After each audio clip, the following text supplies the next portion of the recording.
ब्रह्मणो वेद अमृतेनामृताम् पुरीम् तस्मै ब्रह्मज ब्रह्मज आयुकीर्तिम् प्रजाम् ददुः भद्राब्धे भाग्यलक्ष्मीः करदलकमले सर्वदा दानलक्ष्मीः दोर्दण्डे वीरलक्ष्मीः हृदय सरसिजे भूतकारुण्यलक्ष्मीः खड्गाग्रे शौर्यलक्ष्मीः निखिलगुणगणाडम्बरे कीर्तिलक्ष्मीः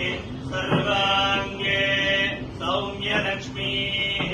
स्वयतु विजयताम् सर्वसाम्राज्यलक्ष्मीः अकुण्ठवैकुण्ठमहाविभूतिनायकी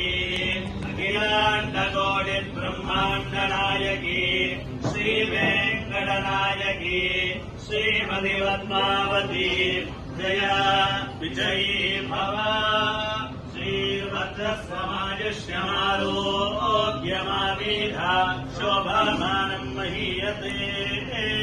धान्यम् धनम् पशुम् बहुपुत्रलाभम् शतसंवत्सरम् दीर्घमायुः